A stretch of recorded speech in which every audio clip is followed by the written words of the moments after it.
কে লাগছো ভাই, তুমি লাগছো? হ্যাঁ,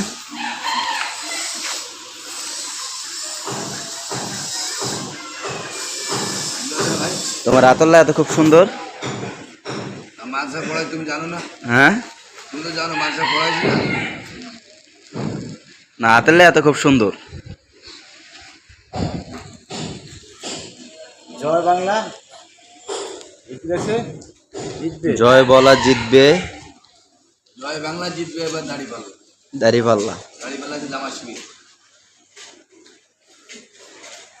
তুমি কি জামাত করো নাকি? জামাত শিবির না, জামাত ছাত্র। হ্যাঁ, জামাত শিবির অর্থ কি? বাংলা অর্থ কি? শিবির অর্থ হচ্ছে ঘাটি, আর জামাত মানে জমা হওয়া, একত্রিত জমা। শিবির অর্থ ঘাটি। ঘাটি ঘাটি গাটি গাটি। ছাত্র বলে ঘাটি, হ্যাঁ? শিবির বলে ছাত্র। ওই ছাত্র শিবির মানে যারা ইয়ারে আর কি ছাত্র শিবিরের ঘাটি আছে। আরো লেখো, আর কিছু লেখো, আরো কিছু লেখো। নাম। তাহলে এই যে লিল্লাহি তাকবীর, আল্লাহু আকবার। হ্যাঁ, পরে হ্যাঁ, জয় বাংলা জিতবে এবার দাঁড়িপাল্লা। জামাত শিবির জিতবে লেখার পরে জিতবে, জিতবে। জয় আর কি বলো? উল্টা পাল্টা লেখলে হইব। এলে ডিব্বা হয়েছে, জিতবে এবার। এখন জিতবে, এখন ঠিক আছে, ওইটা মানুষ বুঝে নেবে কি?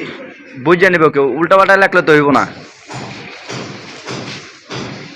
তুমি কি মাদ্রাসা ছাত্র ছিলা না আলেম? হাতে লেখা কিন্তু খুব সুন্দর, মাশাআল্লাহ, অনেক সুন্দর।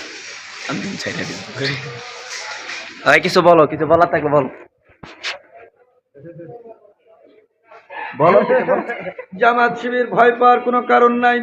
ওই বাতিলের বিরুদ্ধে ময়দানে আপনাকে নামাইয়া দিয়া আমি আল্লাহ আপনাকে ছেড়ে দিই নাই। আমি আল্লাহ রব্বুল আলামিন আপনার সাথে আছি।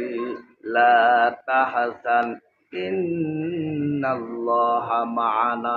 ভয় করো না, আমি আল্লাহ তোমাদের সাথে আছি। সুবহানাল্লাহ। জামাত শিবির জিন্দাবাদ।